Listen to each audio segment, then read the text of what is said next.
Unit 3, pages 62 to 67, quantitative calculation. In a nutshell, this section is focusing on stoichiometry.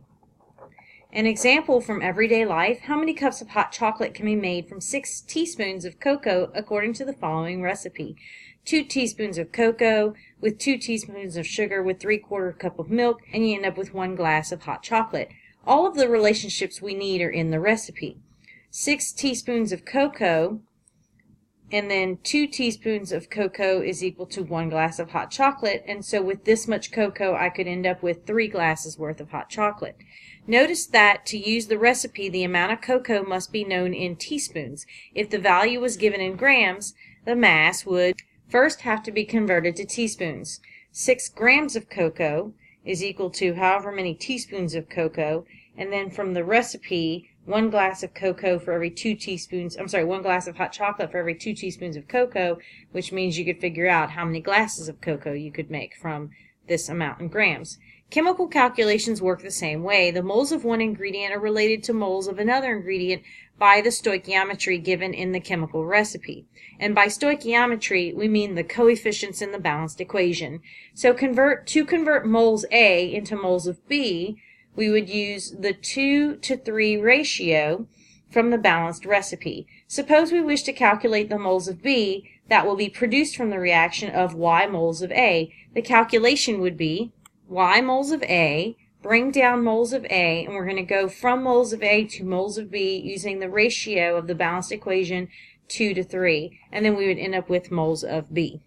Example 3.21, calculate the moles of O3 that can be produced from 4 moles of O2 in the reaction. So note we're going to start with 4 moles of O2, times draw a line, bring down moles of O2, and I can go from moles of O2 to moles of O3 because I know the coefficients in the balanced equation. There are 3 moles of O2 for every 2 moles of O3 produced. And so we're going to do 4 divided by 3 times 2, which gives us 2.67 moles worth of O3 would be produced if I started out with 4 moles of O2. Exercise 3.22. Calculate the moles of O3, there's our question mark, that can be produced from 16 grams of O2 in the reaction. So using the same equation as in the last example, we're going to place 16 grams of O2 over 1. However, in order to do a mole-to-mole ratio, we need to convert this grams to moles. I'm going to bring down grams of O2, and this is going to be equal to 1 mole of O2 as long as I get the molar mass from the periodic table. Oxygen is 16 times 2 makes it 32. So my grams have canceled and now I'm at moles. So the next step, I can now do the mole-to-mole ratio from O2 to moles of O3. And we're going to use the coefficients from the equation. We have 3 moles of O2 that'll go here and 2 moles of O3. Now we can solve our problem. 16 divided by 32 times 2 divided by 3 will give us 0.33 moles of O3.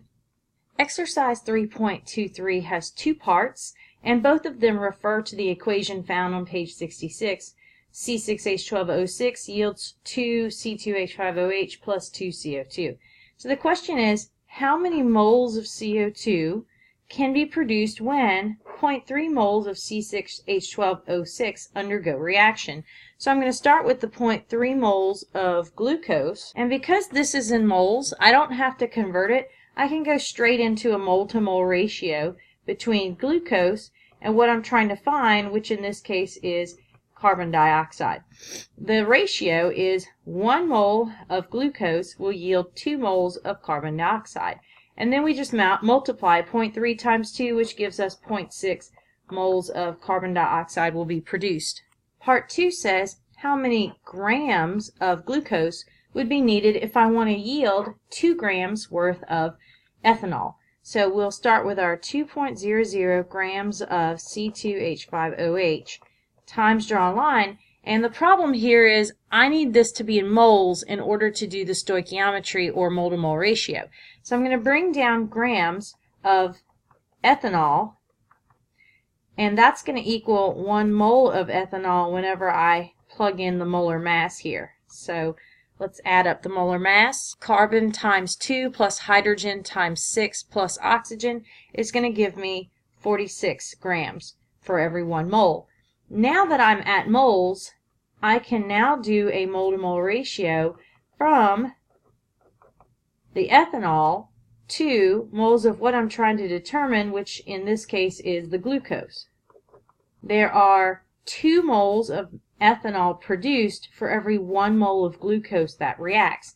However, my final answer is supposed to be in grams, and so I'm just going to convert from 1 mole of glucose to grams of glucose by going to the periodic table and adding up carbon times 6 plus hydrogen times 12 plus oxygen times 6, which is 180 grams per mole. Now we're going to do 2 divided by 46 divided by 2 times 180 to get us a final answer of 3.91 grams of glucose had to be used in order to produce 2 grams worth of ethanol. So here's your note card for this section. Stoichiometry is when you convert from moles of a reactant or product to moles of B, another reactant or product, in a balanced equation.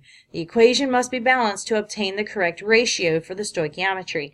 If you have anything other than moles, you're going to have to convert to moles first in order to do the mole-to-mole ratio, and then you might be asked to convert your answer to something other than moles.